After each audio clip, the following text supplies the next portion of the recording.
ಎಲ್ಲ ನನ್ನ ಹಿತೈಷಿ ಬಂಧುಗಳಿಗೆ ದೀಪಾವಳಿ ಹಬ್ಬದ ಹಾರ್ದಿಕ ಶುಭಾಶಯಗಳು. ನಿಮ್ಮ ಎಲ್ಲ ಕನಸುಗಳು ಈ ದೀಪಾವಳಿ ಹಬ್ಬದಿಂದ ಎಲ್ಲ ಕನಸುಗಳು ನನಸಾಗಲಿ ಎಂದು ಹಾರೈಸುವೆ.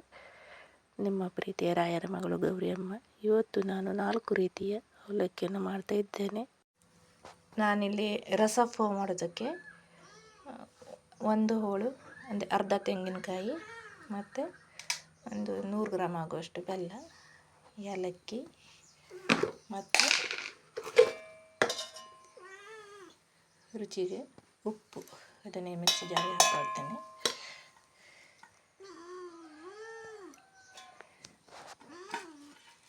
ಬೆಲ್ಲ ಸಹ ಅದರಲ್ಲೇ ಹಾಕ್ಕೊಂಡು ನುಣ್ಣಗೆ ರುಬ್ಕೋಬೇಕು.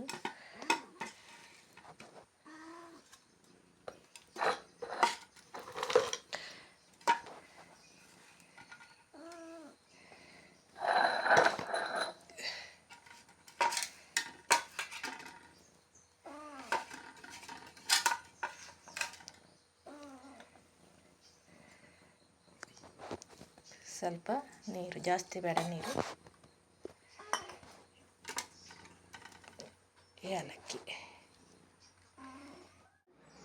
ರಸಫೋ ಮಾಡೋದಕ್ಕೆ ಇಲ್ಲಿ ನೀರು ಹಾಕ್ಕೊಂಡಿದ್ದೀನಿ. ಅದು ಅವಲಕ್ಕಿ ಸ್ವಲ್ಪ ತೊಳಿಬೇಕು. ಇದು ಕೆಂಪು ದಪ್ಪ ಅವಲಕ್ಕಿ, ಕೆಂಪು ಅವಲಕ್ಕಿ. ಪೇಪರ್ ಅವಲಕ್ಕಿ ಚೆನ್ನಾಗಿರಲ್ಲ ಇದಕ್ಕೆ. ಅದನ್ನು ಚೆನ್ನಾಗಿ ವಾಶ್ ಮಾಡ್ಕೋಬೇಕು. ಆವಾಗ ರುಬ್ಕೊಂಡಿದ್ದೆಲ್ಲ ಕಾಯಿ ಹಾಲು ಅದನ್ನು ಹಾಕ್ತಾಯಿದ್ದೀನಿ. ಹಾಲು ಸ್ವಲ್ಪ ತೆಳು ಇರಬೇಕು, ನೋಡಿ ಇಷ್ಟು ತೆಳು ಇರಬೇಕು. ಜಾಸ್ತಿ ಗಟ್ಟಿ ಆದರೆ ಅದು ಅವಲಕ್ಕಿ ಅದ್ರಲ್ಲಿ ಹಾಕ್ಕೊಳ್ತೇವಲ್ಲ ಅದು ಅವಲಕ್ಕಿ ಬೇಗ ಅದು ಹೀರ್ಕೊಂಡ್ಬಿಡುತ್ತೆ. ಈಗ ತೊಳೆದಿಟ್ಕೊಂಡಂಥ ಕೆಂಪು ಅವಲಕ್ಕಿ ಅದನ್ನು ಸಹ ಇದಕ್ಕೆ ಹಾಕ್ಕೊಳ್ತೀನಿ.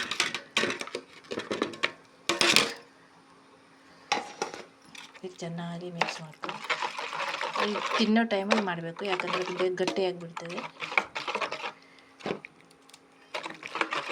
ಚೆನ್ನಾಗಿ ಮಿಕ್ಸ್ ಮಾಡ್ಕೋಬೇಕು. ನೋಡಿ ಇಷ್ಟಿದ್ರೆ ಸರಿ ಆಗ್ತದೆ. ನೋಡಿ ಇದಾಗಿದೆ. ಈಗ ಕಾಂದ ಪೋ ಮಾಡೋದಕ್ಕೆ ಎಣ್ಣೆ ಹಾಕ್ಕೊಳ್ತಾ ಇದ್ದೀನಿ. ಸುಮ್ಮನೆ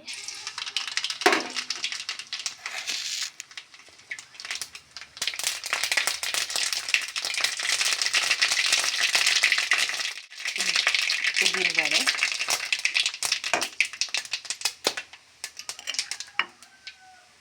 ಶೇಂಗಾ ಬೀಜ ಮತ್ತು ಕರಿಬೇವು.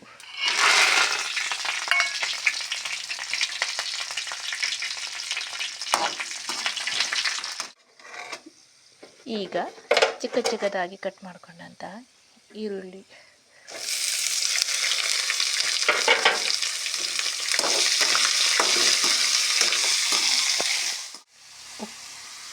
ಉಪ್ಪು,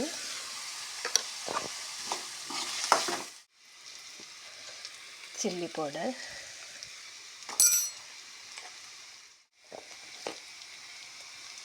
ಅರಿಶಿನ,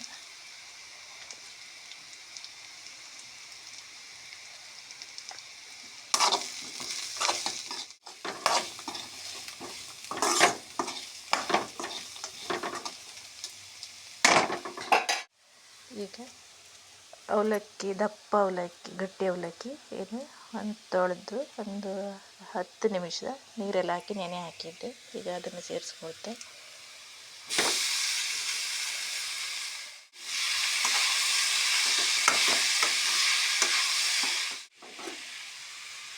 ತೆಂಗಿನ ತುರಿ,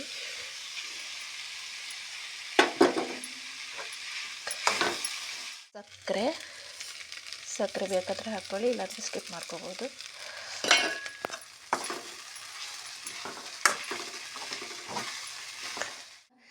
ಇದು ಖಾರ ಅವಲಕ್ಕಿ ಮಾಡೋದಕ್ಕೆ ಶೇಂಗಾ ಬೀಜ, ಉದ್ದಿನಬೇಳೆ, ಕರಿಬೇವು, ಅರಿಶಿನ, ಉಪ್ಪು. ಶೇಂಗಾ ಬೀಜ ಹುರ್ಕೊಂಡಿದ್ದೀನಿ ಮತ್ತು ಒಗ್ಗರಣೆ ಹಾಕ್ಕೊಂಡಿದ್ದೀನಿ. ಇದು ಬೆಲ್ಲ, ತೆಂಗಿನ ತುರಿ, ಖಾರ ಪೌಡ್ರು. ಇದನ್ನೆಲ್ಲ ಈಗ ಚೆನ್ನಾಗಿ ಮಿಕ್ಸ್ ಮಾಡ್ಕೋಬೇಕು. ಇದೀಗ ಚೆನ್ನಾಗಿ ಮಿಕ್ಸ್ ಮಾಡ್ಕೊಂಡು ಕಲಿಸ್ಕೊಂಡು ಆಗಿದೆ. ನೋಡಿ